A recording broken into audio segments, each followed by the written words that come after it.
All right, everything's working. We're live, ready to go here on a Wednesday night for the Panther-Lair Show, the final Panther-Lair Show. Before the start of Pitt training camp, next Monday, Panthers open camp, and it's not officially the end of summer, but it might as well be. I mean, because once training camp starts, I know you still have the whole month of August to go, but once training camp starts, that's it, man. I mean, it's day-to-day grind of camp, day-to-day grind of practices, and you're really officially in the countdown to the season opener. And there's been, credit to a few people on Twitter that I've seen who day-to-day have been counting down to this opener against West Virginia, the September 1st game, the Thursday night at Acrisure Stadium.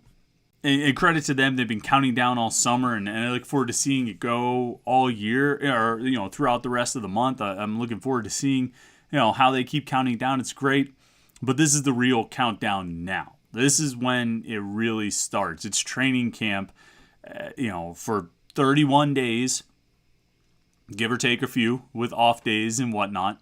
But it's the real countdown to football, because football really is back. And I mean, we're here on Wednesday, the 27th. It was Steelers, training camp report day at St. Vincent. So there was all that coverage coming out. And I'll never say that I'm jealous in any way of those guys that cover the Steelers. I'm never to say that I'm jealous in any way of those guys who go spend a month at St. Vincent and they stay in the dorms, or they stay in hotels, or they drive back and forth. Anyway, there's no good scenario when it comes to covering Steelers training camp, for the duration. If you're one of these guys who's really in for the long haul, there's no good way to do it. I'm convinced of that after, watching these guys do it for 20, 30 years or whatever. But I was a little bit jealous that their training camp is starting and I still have to wait a few more days. Now, I am more than happy to have a few more days to wait, because I feel like I have a lot of stuff I want to do between now and then. I have a lot of coverage I want to prepare, and both in training camp preview stuff and preparing for what our coverage is going to look like. The things we're going to do, Jim Hammond and I, kind of on the daily coverage, Matt Hawley with the photographs. We're going to have a lot of content that comes out over the course of the month right there on Panther-Lair.com. So you definitely need to stay tuned at Panther-Lair.com, Pittsburgh.rivals.com. It is the most comprehensive source of Pitt sports news on the internet, football, basketball, and recruiting. And, of course, message boards, where all the things that we're going to report on from training camp, all the stories we're going to write, the training camp reports, the practice photos, the videos, the interviews, all those things, you're going to then have an opportunity to go discuss it on the message boards. And that's really where a lot of the fun happens. We produce all the content for you to consume and then talk about.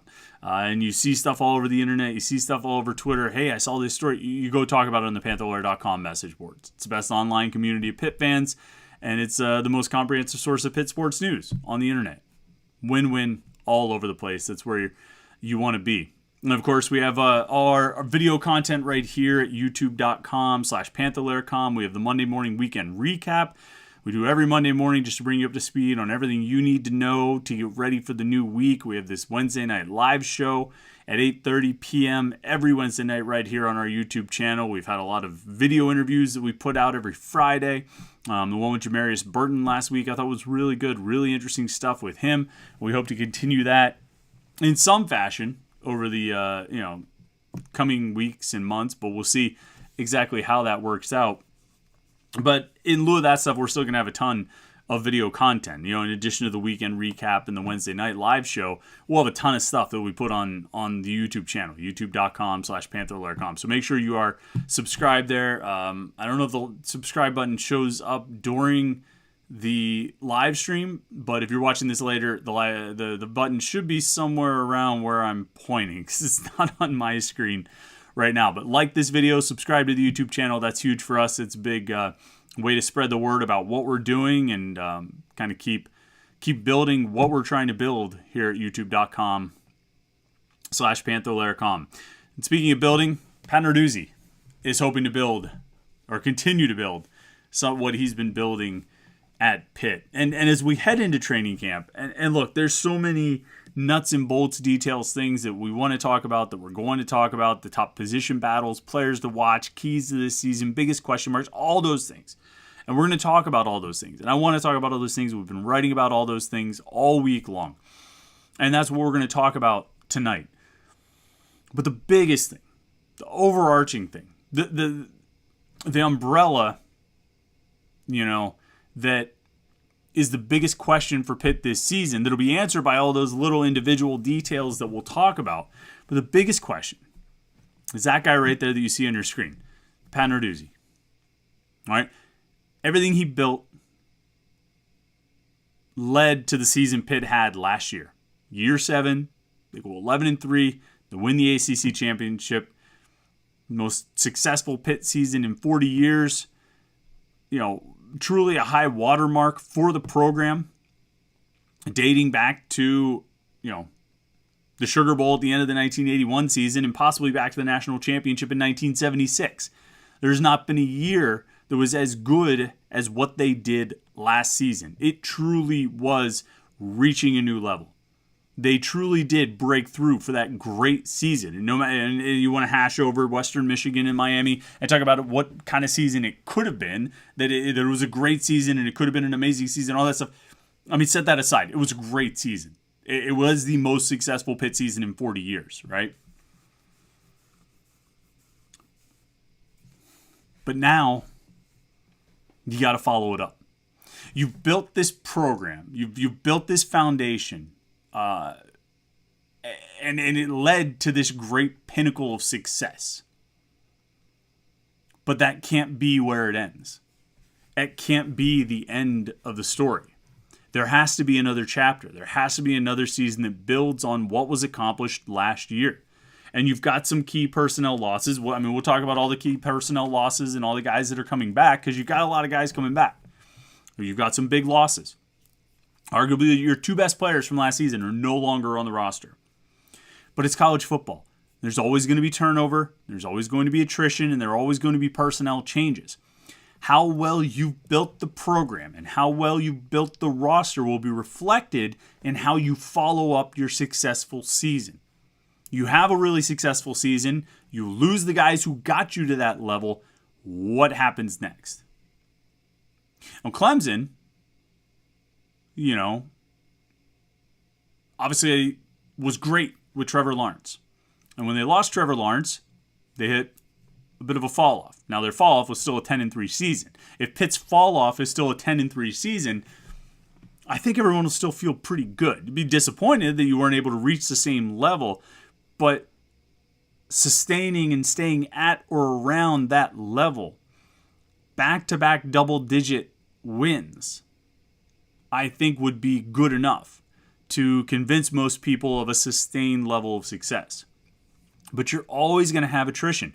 You're always going to have turnover. You're always going to have personnel changes that you have to address through the depth you've built on your roster.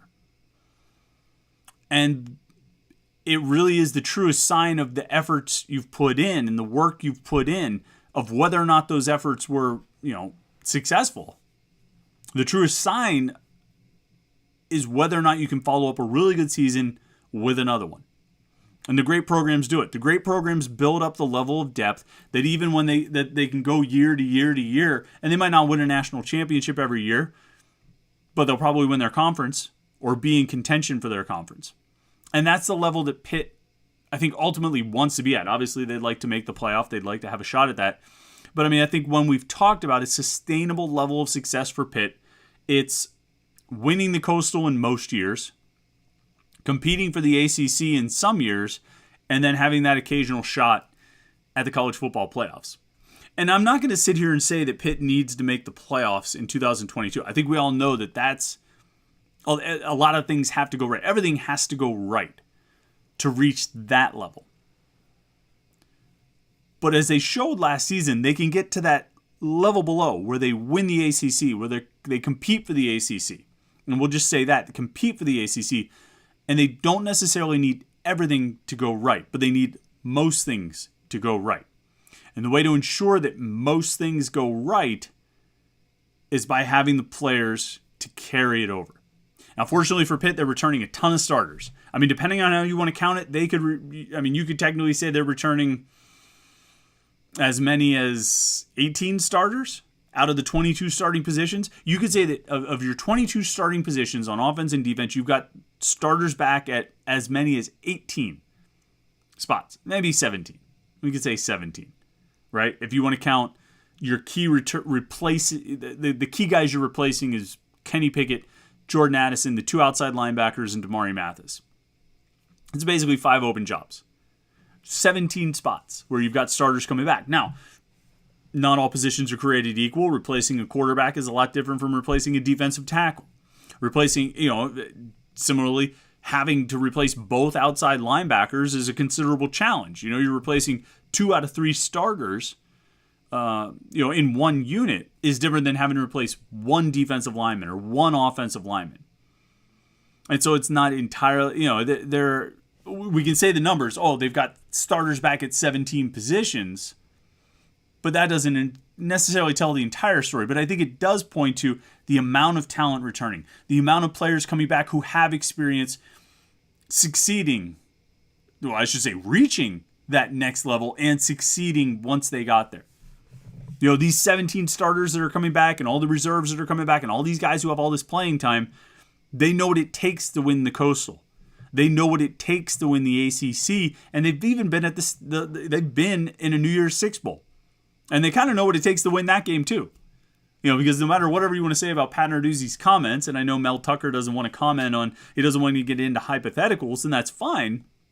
Whatever you want to say about Pat Narduzzi's comments, that I agree with it because I've said it a million times. They do win that game with Nick Patty. They absolutely win that game, probably going away with Kenny Pickett. And I definitely do believe they win that game with Nick Patty. But I digress. The players coming back on this team have seen what it takes to get to that level and succeed at that level. Now, you do have the personnel turnover and attrition to deal with. You've got to find a new quarterback. You've got to find a new number 1 wide receiver. You've got to find 2 new outside linebackers. You've got to find a new cornerback.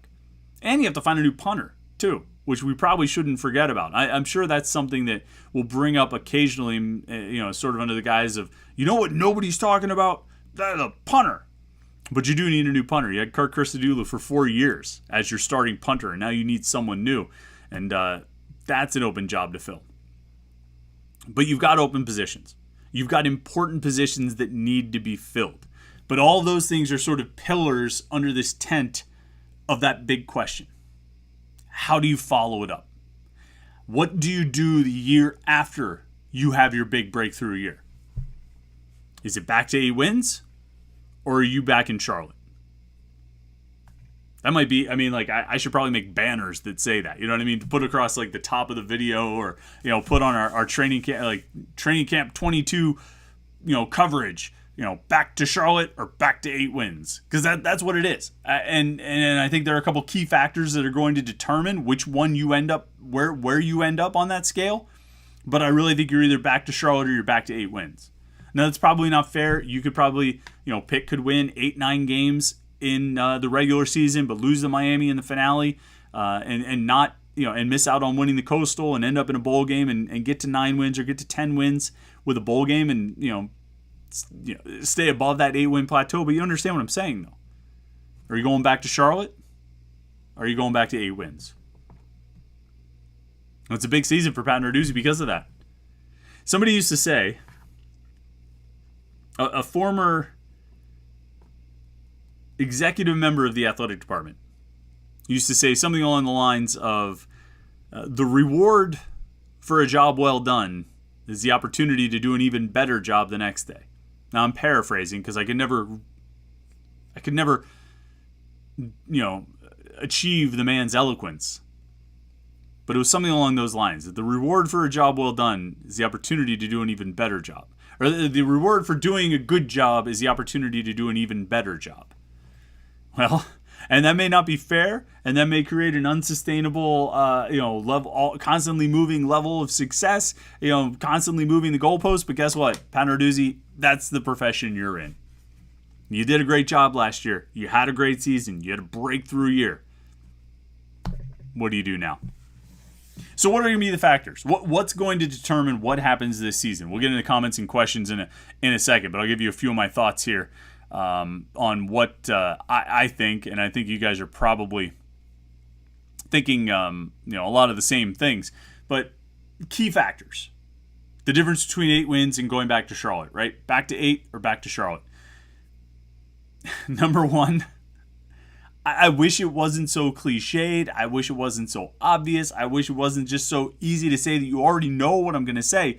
But the reason it's cliched, the reason it's obvious, the reason you already know it is because it's the truth. It's the quarterback.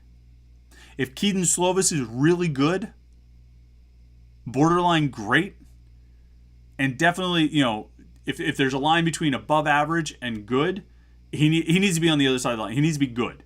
He can't be above average. He has to be good, borderline really good, borderline great. He needs to be in somewhere in that trio of good, really good, great. He needs to be in there somewhere. And if he is, you got a great chance of going back to Charlotte because you returned most of the team that went to Charlotte last time. But the key in getting you to Charlotte last time was the quarterback play. When the quarterback play was not so great, you didn't really do so much. When the quarterback play was not so great, you won a Coastal once when you went 7-7 and ran the ball, for multiple 1,000-yard rushers. And that was in 2018. The next year when the quarterback play was not so great, you won 8 games. The next year when the quarterback play was not so great, you won 6 games on an 11-game schedule. But in 2021, when the quarterback play was great, you had the best season in 40 years. It's not difficult to figure out here, folks. The math adds up. 1 + 1 really does equal a trip to Charlotte here. And if Pitt is going to make another trip to Charlotte, it's not going to be with average quarterback play, and it's not going to be with above average quarterback play. It's going to be with good to really good or even great quarterback play. That's what they're going to need out of Kedon Slovis. And if there's one thing you're going to point to on this team and say that's what gets them back to Charlotte, if you're going to say that's what gets them over the top again and they continue to, they sustain that level of success from last season, it's Kedon Slovis. It's the quarterback. Now, I don't know if he's going to do that. I don't know if he's at that level.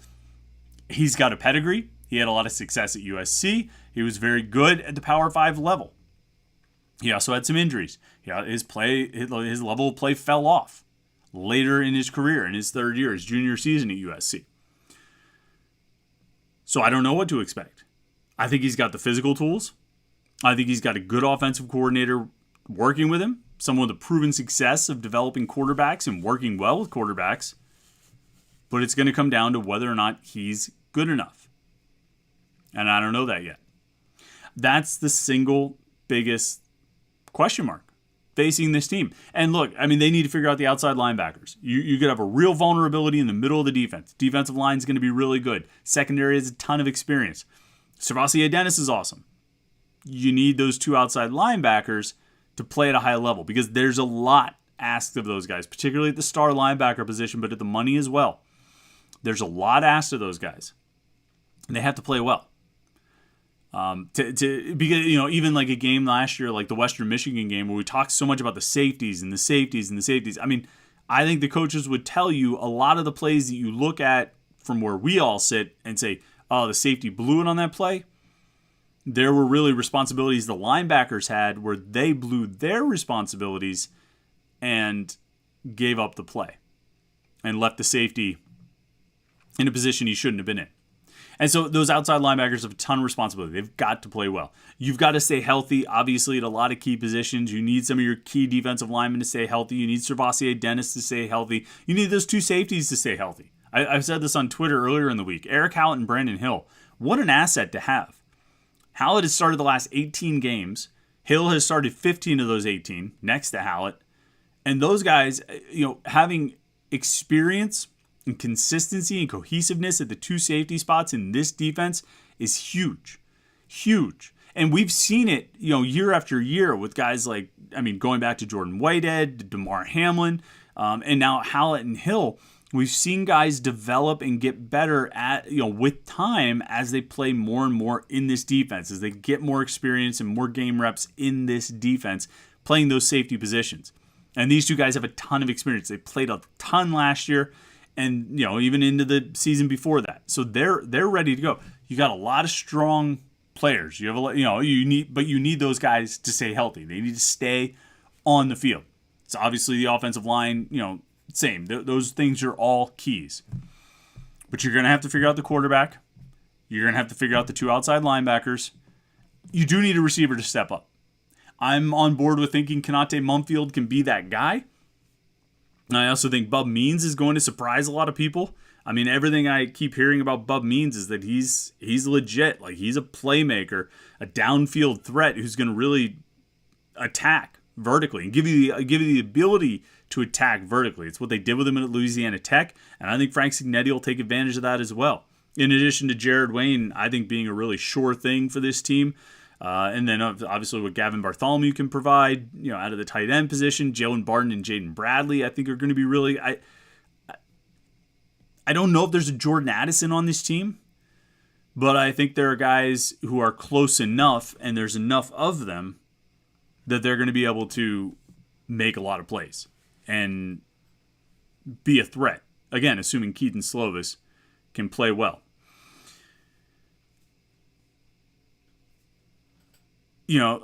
Looking around, I'm trying to think if there's any position. I didn't mention the running backs.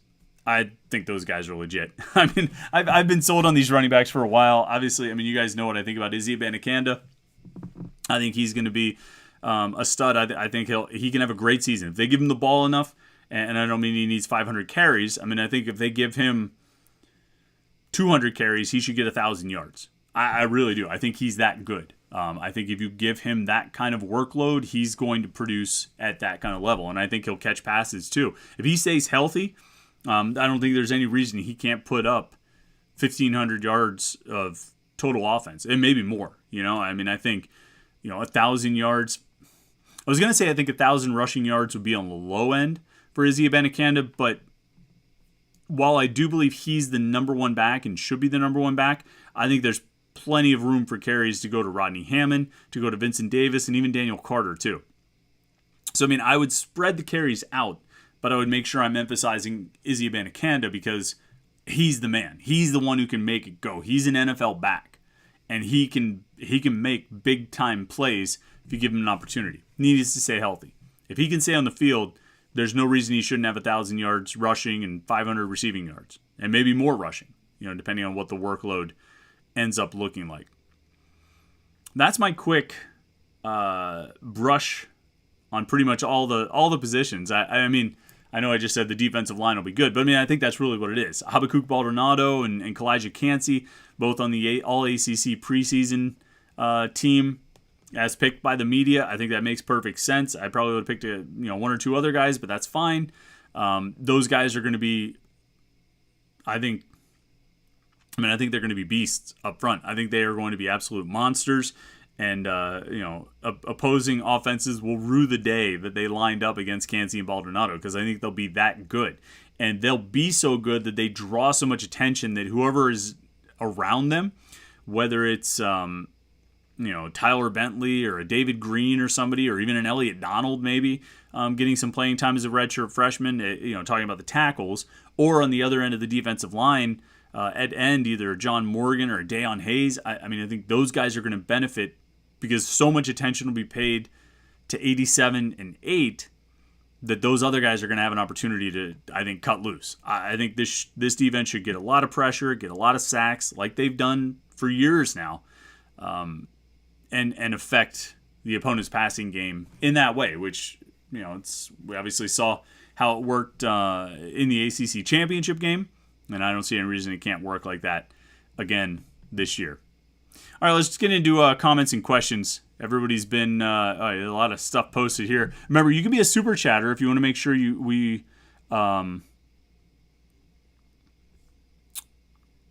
you want to make sure we get to your comments and questions.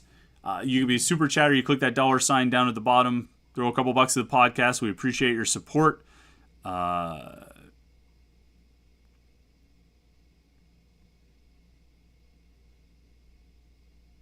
And I will make sure I get to your comments and questions. We got a lot here, so I want to make sure we get it all. I apologize. Somebody said we might be buffering, so I apologize if there was some buffering earlier in the show. I didn't notice it, but sometimes I miss that little notification that shows up. Anyway, Byron Fleck, Super Chatter, says, where's your comment? What's your take on the ACC projections? Clemson, NC State first and second in the Atlantic, Miami, Pitt in the Coastal.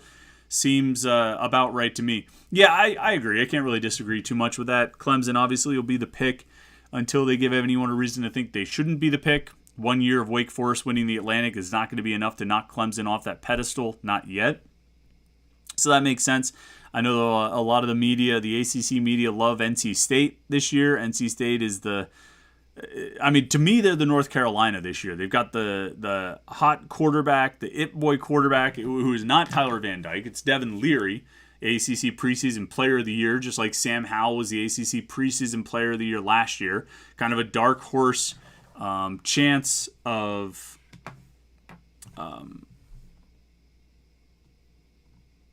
I guess, of NC State popping up and winning the Atlantic. They're getting a lot of votes. They got votes. They got first place votes in the Atlantic. They got votes to possibly win the ACC outright. I mean, Clemson is still the favorite there, and they should be. But it makes sense to have those two at the top of the Atlantic. And then Miami and Pitt, I'll say this. So Miami always gets the Miami votes. They always get the Miami votes. Miami's always going to get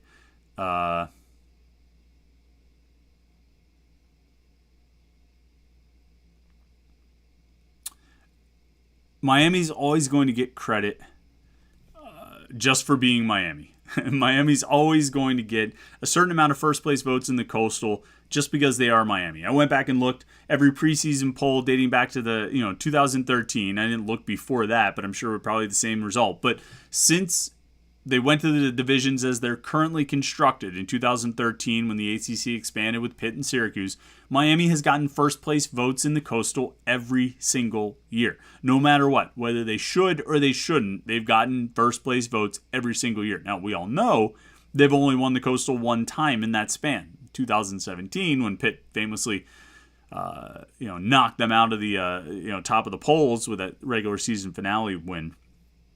But Miami's always going to get that credit. What's different about Miami this year is they have a real quarterback, which is not something I think you could have said about. There's been hype for Miami quarterbacks before, but none have proven it the way that Tyler Van Dyke did over the last 6 games or so of last season when he threw like 20 touchdowns and 3 picks, completed like 66% of his passes. I mean, he was awesome. He played great in the final half of the season last year.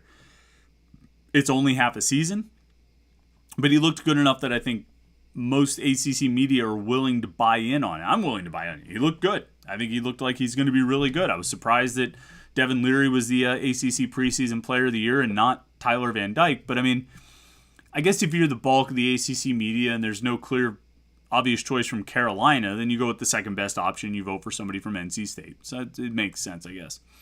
But Van Dyke, I think, puts Miami over the top, makes them the obvious choice to win the Coastal. I'll say this, though. Pitt getting picked second, it's quite a bit of respect being shown to the Panthers. They've never been picked second in the Coastal before. They've never been picked higher than third, and that was 2016. They've been fourth or worse every year since then. So, credit to the ACC media for giving Pitt credit for winning the ACC last year and returning most of the team. I think it would be very easy for an outside media source to look at it and say, well, Pitt won the ACC, but they lost Kenny Pickett and Jordan Addison. So we're not going to give, they must be due for a big fall off this year. Credit to the ACC media for putting Pitt second in the Coastal and giving them first place votes. That's a good spot for Pitt. It makes sense to me. It makes sense to me to have those guys in the spots they're in. To have Miami 1 and have Pitt number 2. I don't have any real qualms with that. I think it makes sense, Byron, to your question. RJCman38 is a super chatter. He says, Narduzzi was brilliant. Writing checks his players are in charge of cashing. Too much rat poison out there. Well, if you're talking about...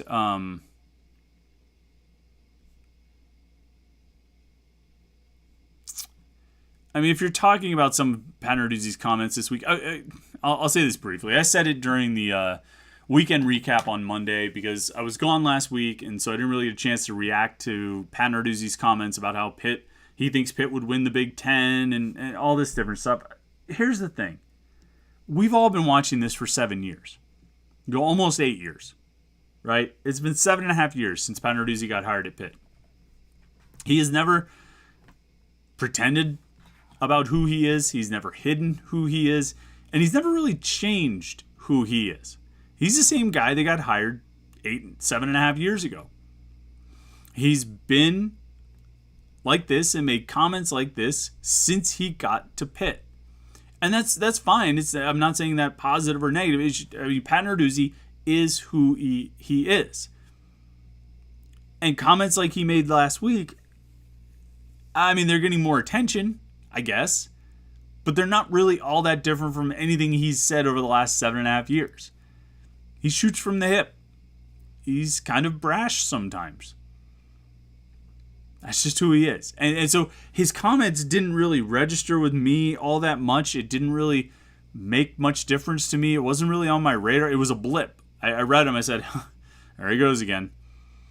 I don't think he was trying to do anything. I don't think he's that calculating with his comments. Sometimes he might be calculating with his comments, but for the most part, I don't think he's all that calculating with his comments. He's standing up for Pitt. He's standing up for the ACC. He's standing up for, whatever. But I don't think there's too much to read into it. So I'm not sure about, writing questions or, writing checks for his players to cash or whatever. Matt Durney, Super Chatter, says Pitt has to beat West Virginia and Tennessee out of conference in order to gain national respect. It almost feels like the ACC needs to build out of conference wins to gain respect as a conference. Yeah, I think so. I think that's a big part of it. I think you do need to win non-conference games. I think the win over Tennessee was a good win for Pitt last season. I think it got Pitt a lot of attention, which was sort of dissipated the next week against Western Michigan, right? But I think it did get Pitt a lot of attention. You go on the road and win at an SEC team. That's impressive. That's a good. That's a good win. So if Pitt were to open this coming season with a 2-0 record against two Power 5 non-conference opponents, yeah, absolutely. I think that would absolutely get some national attention. I think they're going to open the season ranked. My guess is in the top 20, sometimes somewhere between 15 and 20. And, if you open somewhere between 15 and 20 and then you win two Power 5 two non-conference games against Power 5 opponents, you're going to be in the top 15, if not the top 12. I think you climb, particularly if you look impressive when you do it. I don't know what to expect out of the West Virginia game. There's part of me that feels like it's going to be sloppy. Pitt's got a new offense, got a new quarterback. West Virginia's got a new quarterback. First game of the season, not everybody's always all that crisp first game of the season. Some teams aren't even that crisp when they're playing against FCS opponents in the first game of the season. What's it going to be with two Power 5 teams facing off in the first game of the season? It might be a little sloppy. So my guess is it might not be all that impressive. You just need to get out with a win. It might be a 27-13, 30-17, 30-13 or something type of game. You just need to get out with a win. Even if it's 27-17, something like that. You just need to get out with a win. You don't need to look pretty. Now, a week later, when they host Tennessee, I think they're going to need to look pretty, not necessarily for the pollsters, but just to get out with a win. Because I keep coming back to this idea that you're going to need to win a shootout in week 2 against Tennessee. I think Hendon Hooker is good enough. I think that Tennessee offense is good enough. I think Pitt's defense, even with all the veteran players they have back, all the talent and all the experience and all the stuff, they're still susceptible. We know that. We know that they are still a feast or famine defense against good quarterbacks where they either get to the quarterback or they give up a long pass the other way.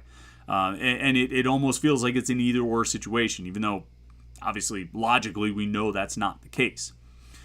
So I think you're going to have to score against Tennessee. I think you're going to have to score and win a shootout against Tennessee, so you're going to have to put up some fireworks and look pretty. So, let's say they open at 17, all right? Let's say that they're ranked 17 to open the season. Say they beat West Virginia by 10 or so, right? That should climb into the top 15. They should move up to maybe 15th, depending on some other teams that are ranked around them. Obviously, that's always going to impact it. If they beat Tennessee in a shootout, to really win like a, whether it's 38-35 or 42-38, something like that, or 42-35, like win a game like that. I don't even know if 38-35 is a shootout in college football anymore these days. But, if it's a game in the 40s, if it's 45-42 or 45-38, something like that. You win a game like that, I think you move from the top 15. I do think you move up to 12 or 11, because you've now won 2 non-conference games against Power 5 opponents. You've outscored what should be a pretty good Tennessee team at home, a team that I think will keep winning and keep making your resume look even more impressive. And you're going to climb. Those first 2 games are huge. They're huge for the ACC, I think, for the reasons you mentioned, Matt. But also, I just think they're huge for Pitt. I think Pitt has to get off to a hot start against those teams. And then you obviously don't blow it against Western Michigan. You got to take care of business there.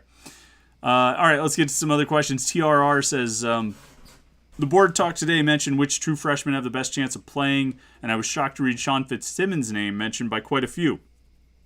I don't see any snaps available and a red shirt for him. So that's going to be interesting. Fitzsimmons got a lot of praise during spring camp. He enrolled early, coming out of Central Valley. And the coaches really talked him up. They were really impressed with how he did this spring. And they were really impressed with how he played. I didn't know if he would come in being ready to play. Fortunately for him, they don't need him to play.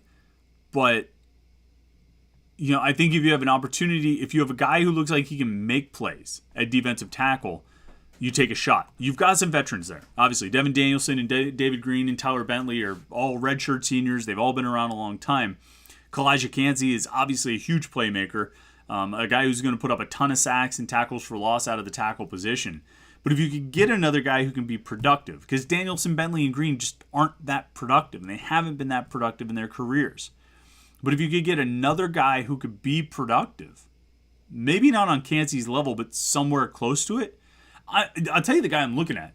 I think Elliott Donald has a chance to get on the field this year and make an impact. I think he's got a shot at getting out there because I think he can be more of a playmaker than what, maybe than what you can get out of Danielson and Green and Bentley.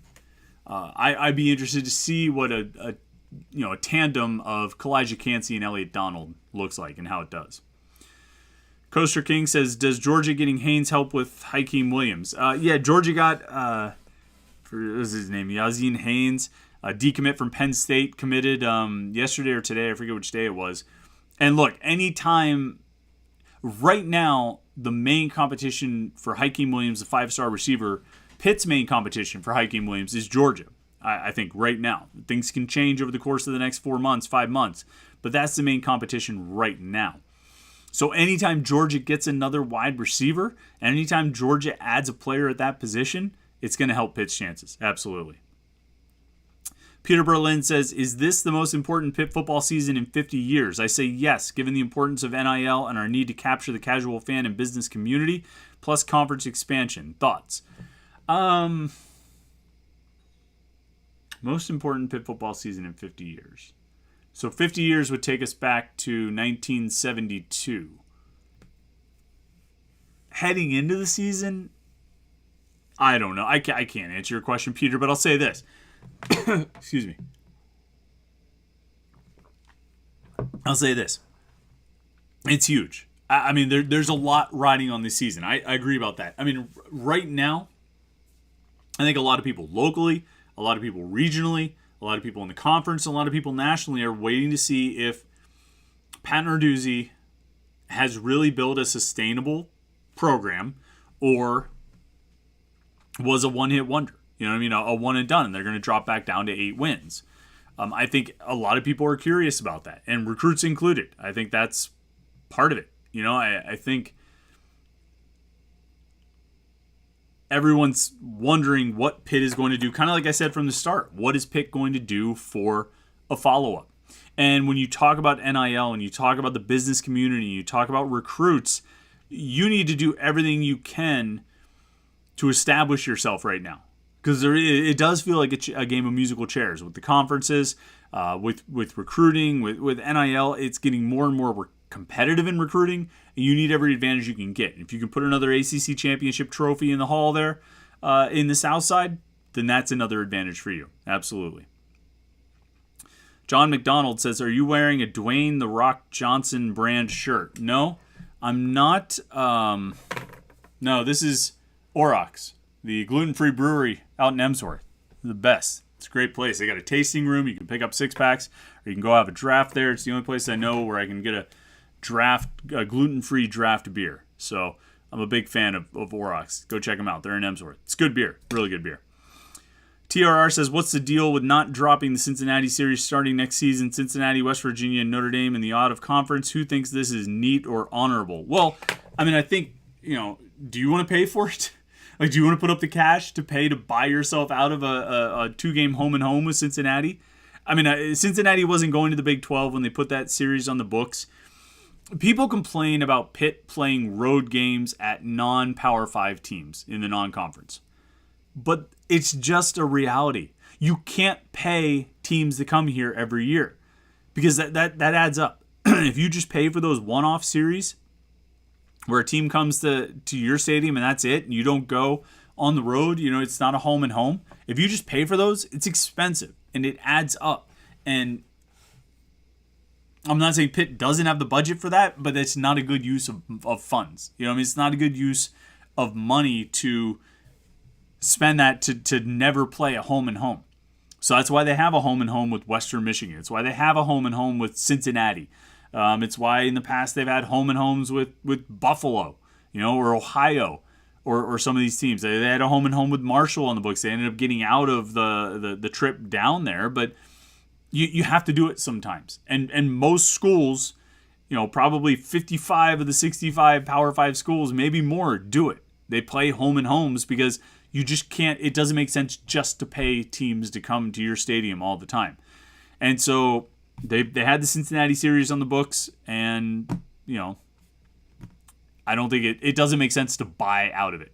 Just go win the game. Josh Newark asks, will Pitt's base defense be primarily a 4-3-4 or a 4-2-5 this year? Well, it's always been kind of a hybrid between the two. The star linebacker position we've always described it as kind of a hybrid strong safety position where, that's why they tend to recruit a lot of these guys who are, big safeties and have them move up and play outside linebacker. It's a position that has responsibilities against the run, but also has coverage responsibilities as well. They do a lot of both, and it almost functions as a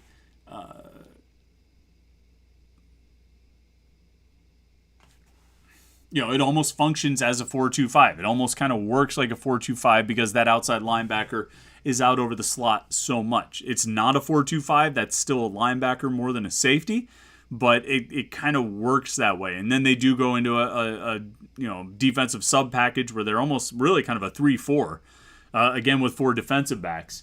That delta package that you see on third down a lot.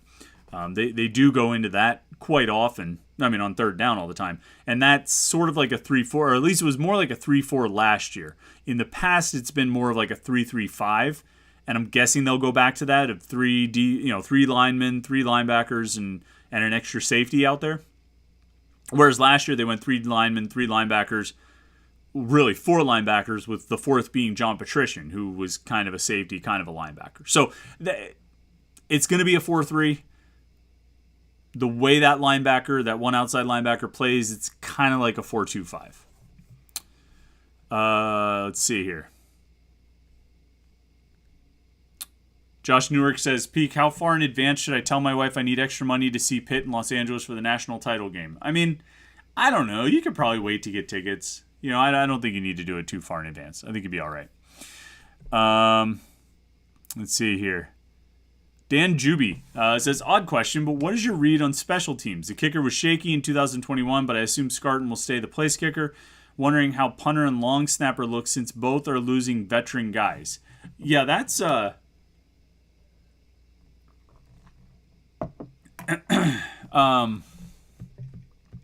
good question. You're right. Replacing the punter and replacing Cal Automitis, the long snapper, two positions where that bad cliche about long snapper is that it's a position that you never talk about unless something bad happens. And so the best case scenario is that you never mention the long snapper's name. And there's some truth to that. And we really never had to talk about Cal Automitis all that often, except for about his hair. Remember, he was a freshman, and I think it was at Duke, and he was snapping on a punt and ran down in coverage, and somehow his helmet got knocked off, and crazy Cal with the long hair flowing just kept going in the play and ended up drawing a penalty because once your helmet comes up, you're supposed to remove yourself from the play. But he kept going, and I think he was even involved in the tackle. But we never really talked about Cal Automitis all that much. Obviously, after the season when he after the season when he got involved with some charitable work, which was pretty great to see. But we never really talked about him much. That's going to be a spot that's going to have to be filled, and the punter spot as well. Kicker was inconsistent with Sam Scarton. I'm guessing he'll hold on to the field goal and extra point duties, and Ben Sauls will be the kickoff specialist. It's an interesting setup there, with Sauls being on scholarship and Scarton not being on scholarship, but Scarton's the one who's kicking the kicks that actually get points, the field goals and the extra points, whereas Sauls is just kicking off. We'll see if Sauls can claim the starting job, claim all the kicking responsibilities. I don't know what's going to happen there. They seem to like Scarton and what he can do. I would have to think if he's going to be the place kicker again, you're going to have to, or not have to, but you should put him on scholarship. But we'll see what they end up deciding to do. Josh Newark says, I think we ran out of time 2 weeks ago, so sorry for a repeat question, but does Pitt suffer from having their chancellor retiring during this conference realignment mess? I don't think you ever want to have any kind of...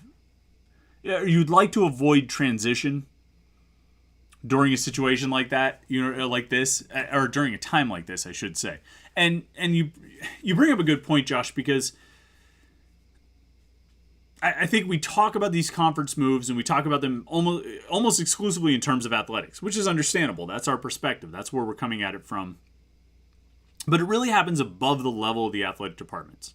The chancellors, the university presidents are really the ones who are involved in these things, obviously with input from the conference commissioners, the athletic commissioners, and then the athletic directors are involved. But it's really happening at that higher level. And if you're Pitt, you don't want to be trying to navigate all of this and negotiate your way through this while you're with the guy who's retiring. I think that's a difficult situation. I think Patrick Gallagher has done a great job. I think he's a great fit for Pitt. I think he's helped the university and the athletic department a lot over the last however many years that he's been here. It was a long time. But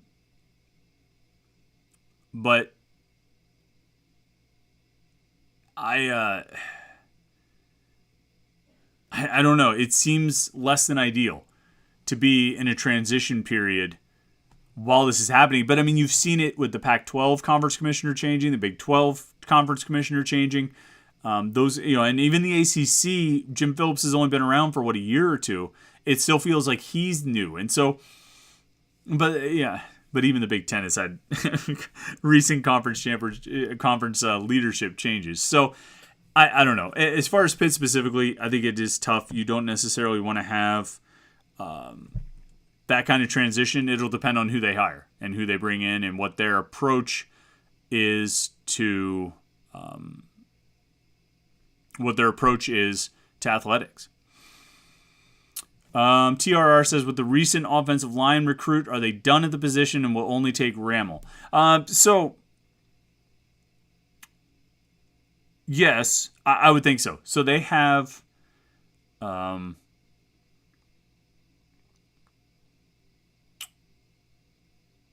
offensive line commitments. Now, after B.J. Williams, the former Memphis commit, announced his commitment this past week, or I guess it was last Thursday or Friday. They have 5 offensive linemen committed in the class. I can't see them taking another one. on top of that, unless it's Stanton Ramel or a really high-end offensive line recruit that they have their eye on. I think they wanted a big class of linemen in this class of 2023. We talked about that for a while, that with this being a bigger class overall, where they could take maybe 22, 23, 24, however many kids, they would probably try to load up at a few key positions where they need the numbers. Offensive line being one, linebacker being another. And they've done that. I think we've seen them, obviously with 5 offensive line commitments, they've tried to load up the class in that regard. And I think that's a good idea. You need numbers. You need to reboost this thing and reload the offensive line room. And I think they've done it. So, yeah, for now, I don't see them going out and really offering and, trying to get more offensive linemen unless there's a really good one who falls into their lap or becomes available to them. Byron Fleck says, does Minchie play this year? I think he does. Do you mean Kenny Minchie, the quarterback? I'm assuming that's what you mean, unless there's someone I'm not thinking of who goes by Minchie. Kenny Minchie, the quarterback, he'll enroll. He's hoping to enroll in January. That's the plan, is for Kenny Minchie to enroll in January. The Pitt's quarterback commitment from Tennessee. He's still in high school, so he won't be around. But it'll be interesting to see if he plays in 2023. I think he'll have a real chance to get there. John McDonald says, I'm starting to believe this was taped in 2002 because Peak isn't taking questions. Hold up a newspaper, Chris. Yeah, I put the wrong date on the title of this. I'm going to have to edit this afterward. I'll edit this in post. I put 7/27/2002 instead of 2022. But yeah, I didn't take any questions early on. I was talking for a little while. So that's why I hadn't gotten to your questions yet. But we're getting through them now. XTMacX34XZY. No idea what that means, but that's your name. MJ Devonshire. MJ Davis or Williams? Who do you think is going to be the one that step up to that Mathis level of consistency? Hold on, I'm drawing a blank. Who's Davis? Why can't I remember what cornerback you're talking about that is named Davis? Let me look at my list here. You probably mean A.J. Woods, right? MJ Devonshire, A.J. Woods, Marquez Williams, Rashad Battle, Javonte Royal, right? Is that who you're talking about? That's my guess. MJ Devonshire, A.J. Woods, or Marquez Williams. Who do you think steps up to that Mathis level of consistency? So here's the cool thing about this. All right, so they lost Damari Mathis. That's unfortunate. He was really good. He was a 4th-round draft pick. Played really well for Pitt last year. But Marquez Williams started every game at the other cornerback position last year. MJ Devonshire and AJ Woods played like 400 snaps each on defense last year. These guys all played a lot. And then behind them, you got like Rashad Battle, you've got Javonte Royal. I'm really not worried about replacing Damari Mathis, just like I wasn't really worried about replacing Jason Pinnock a year earlier. Last year we talked about it heading into the season. I said I wasn't really worried about replacing Pinnock. It's a little bit different now because they were replacing Pinnock with Mathis, and I don't know if you have a Mathis-level player to replace Mathis with, but you've got a lot of experience. And, I mean, Devonshire and Woods are both fast enough to play out there. I think they both, Devonshire made the interception to seal the North Carolina game. Woods made the interception, the huge interception, maybe the biggest play of the game in the ACC championship game. I think those guys are up to it. They'll want another guy to step up, because they like to rotate. So you'll want a 4th in that group with Woods and Williams and Devonshire. And that'll probably be like Rashad Battle would be my guess. Maybe Javonte Royal. Even I think Rylan Gandy could get snaps as a freshman. Tamarian Crumpley, Noah Bigelow. They're good players out there. They have good players on this roster at corner. They've recruited it really well. They built the depth up really well, and they got a lot of experience for guys last year. So I'm not really concerned about corner all that much. Let's see here.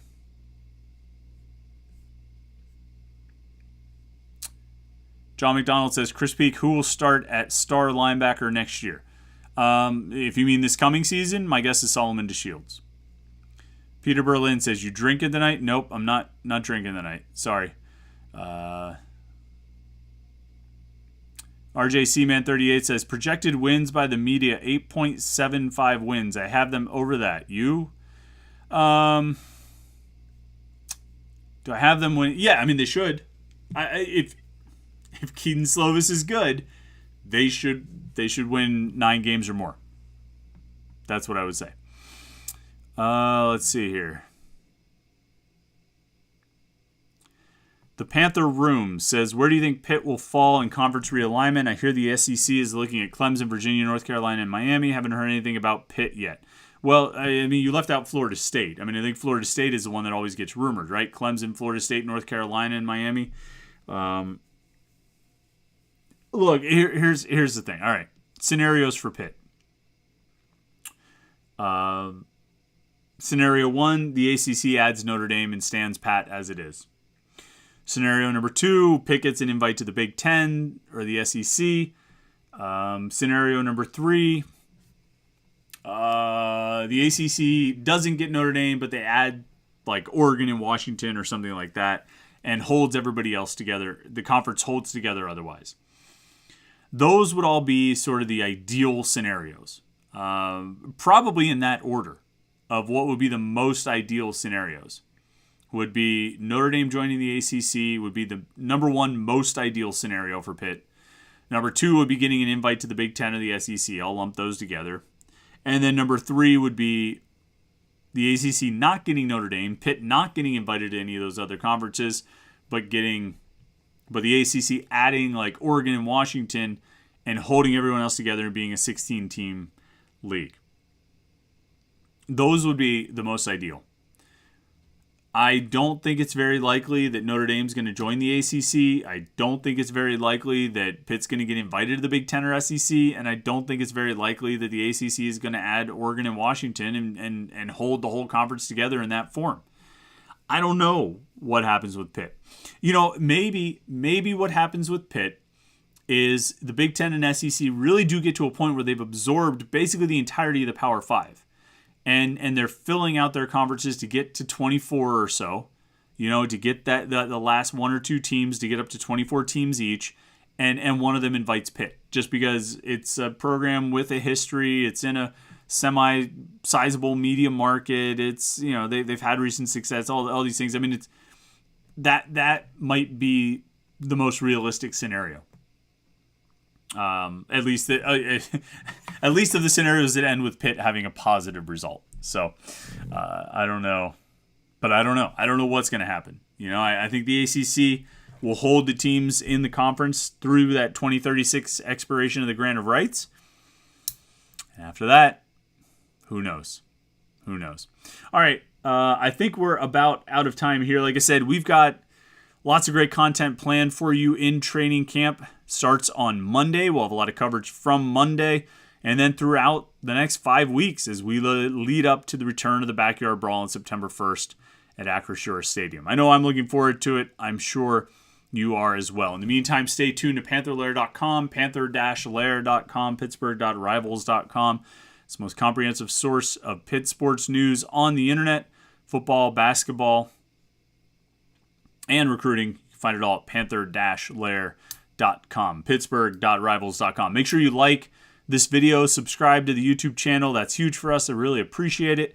Like and subscribe, share it, tell your friends. Hopefully they can tune in as well. We're here every Wednesday night, 8:30 to 9:30, right here on youtube.com/Panther-Lair.com. Thanks again to everybody who jumped in the live stream tonight, came into the live chat. It's been a lot of fun, as always. Thanks to everybody who listened to the podcast later in the week. We enjoy your participation as well. We will see you on the message boards. Have a great rest of the week. Have a great weekend. And we will talk to you next Wednesday night for the Panther-Lair Show.